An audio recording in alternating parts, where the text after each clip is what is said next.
Hello everyone, welcome to my channel. My name is Yukti and you're watching me on Kaizen Wave. In today's video, we are going to talk about various fellowships that are available in our India for the PhD students. So सबसे पहले बात करते हैं UGC net fellowship या CSIR net fellowship की। ये जो CSIR conduct करवाता है एग्जाम पर्टिकुलरली साइंस वाले स्टूडेंट्स के लिए होता है, zoology, botany etcetera. And if you talk about UGC, ये mostly social sciences, arts, humanities इन सबके प्रोग्राम्स में होता है।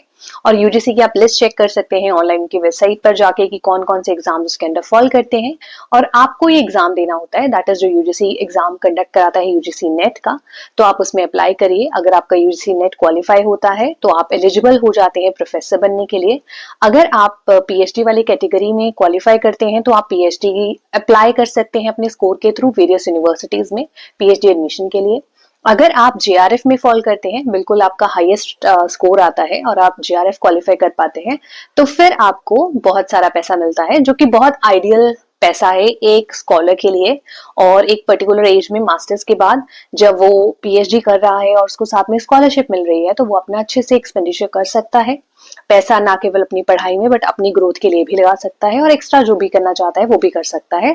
जो अमाउंट ऑफ मनी है UGC नेट में या CSIR नेट में, वो 37,000 ऑनवर्ड्स रहता है, डिपेंडिंग कि आप कौन सी लोकेलिटी में है, कौन से एरिया में है, अर्बन, रूरल कैसा है आपका आसपास, सिटीज के अकॉर्डिंगली वो डिवाइड किया गया है मनी। तो वो भी आपको अवेलेबल है वेबसाइट पे, आप सारी डिटेल्स देख सकते हैं। उसके अकॉर्डिंगली आपको, अगर आप JRF करते हैं तो आपको 37,000 ऑनवर्ड्स मिल रहा है, जो कि गुड अमाउंट ऑफ मनी है। इनिशियल 2 years के लिए आपको जूनियर रिसर्च फेलोशिप मिलती है और फिर वो कन्वर्ट कर दी जाती है सीनियर रिसर्च फेलोशिप में, जिसके भी कुछ पैरामीटर्स हैं, आपका रिसर्च पेपर पब्लिकेशन, आपकी प्रोग्रेस एक्सेट्रा, वो सारी चीजें होती हैं। तो फिर वो आपका JRF जो है वो SRF में कन्वर्ट कर दिया जाता है, जिसका अमाउंट अगेन बहुत बढ़िया रहता है, 5-6 हजार और बढ़ जाते हैं, 6-7 हजार लगा लीजिए। अगेन आप उसके डिटेल्स चेक कर सकते हैं वेबसाइट पर जाकर। अब ये जो अमाउंट ऑफ मनी है, हम देखते हैं कि PhD की जो डिग्री है 4 साल में करना या 5 साल में करना, तो इतने साल के लिए अगर आपको फेलोशिप मिल रही है तो आप ना केवल इंडिपेंडेंट फील करते हैं, बल्कि आप अपना एक्सपेंडिचर बहुत आराम से कर पाते हैं। तो ये बहुत ही अच्छी फेलोशिप है, जिसके लिए आपको सिर्फ और सिर्फ एक एग्जाम देना है। एग्जाम में अच्छा स्कोर कर लेते हैं आप, तो फिर आपके लिए फेलोशिप डन है इतने सालों के लिए, आपकी जब तक PhD चल रही है। तो it is a good fellowship which one should aspire to do and should definitely apply if you're looking forward for pursuing PhD. और भी कुछ फेलोशिप्स होती हैं जो डिपेंडिंग ऑन क्या डिग्री आप परस्यू कर रहे हैं, कौन सा आपका सब्जेक्ट है, उसके accordingly various other fellowships are also available.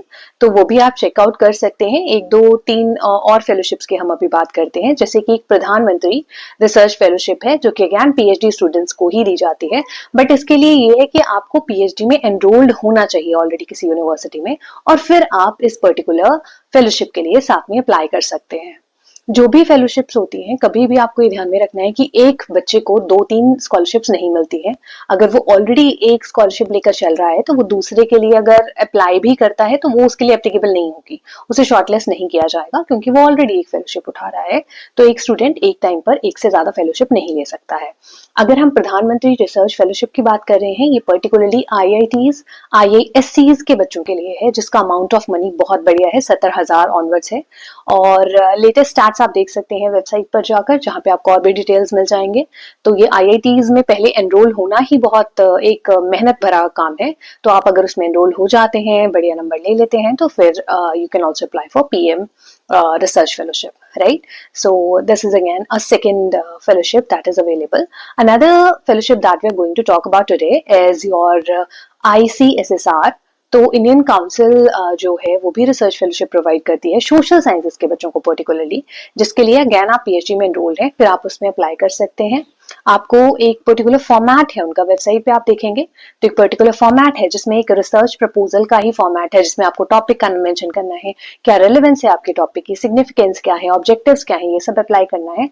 फिर उसके बेसिस पर आपको शॉर्टलिस्ट किया जाएगा। वंस यू आर शॉर्टलिस्टेड और अगर आप उसमें सिलेक्ट हो जाते हैं और लिस्ट में आपका नाम आता है, तो आपको फेलोशिप मिलेगी। ये जो फेलोशिप होती है ये 25,000 ऑनवर्ड्स रहती है, जो कि एक अच्छा अमाउंट ऑफ मनी है, जो कि आप अप्लाई कर सकते हैं और उससे आप अपने पर्टिकुलर डिग्री में यूज कर सकते हैं उस मनी को।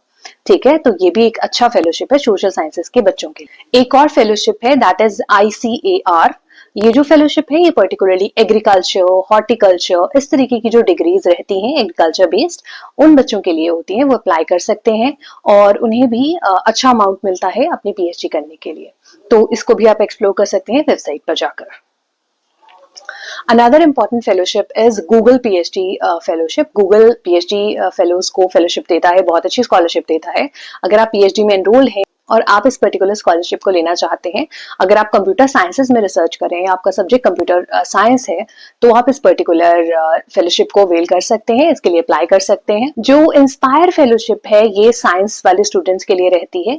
इसके लिए भी आपके पास एक बार पीएचडी में एनरोल हो गए हैं आप किसी यूनिवर्सिटी में, तो आप इसके ऊपर अप्लाई कर सकते हैं और इसमें भी अच्छा अमाउंट ऑफ मनी मिलता है। तो आपके लिए ये जानना जरूरी है कि अगर आपके पास फेलोशिप है या स्कॉलरशिप है, तो वो ना केवल आपका काम आसान कर देता है, बट आपके लिए बहुत अच्छी अपॉर्चुनिटी रहती है कि आप चीजों को सॉल्व कर सकें, अपने अकॉर्डिंगली अपने फैसले ले सकें, अपने अकॉर्डिंगली अपना खर्चा कर सकें, पेरेंट्स पे डिपेंडेंट ना हो। तो ये सारी चीजें रहती हैं विच इज रियली गुड और आपको जरूर अप्लाई करना चाहिए। तो that's all in this video, keep watching and I hope कि आपने कुछ सीखा होगा और आपके लिए बेनिफिशियल रही होगी। So stay tuned, thank you for watching, bye bye.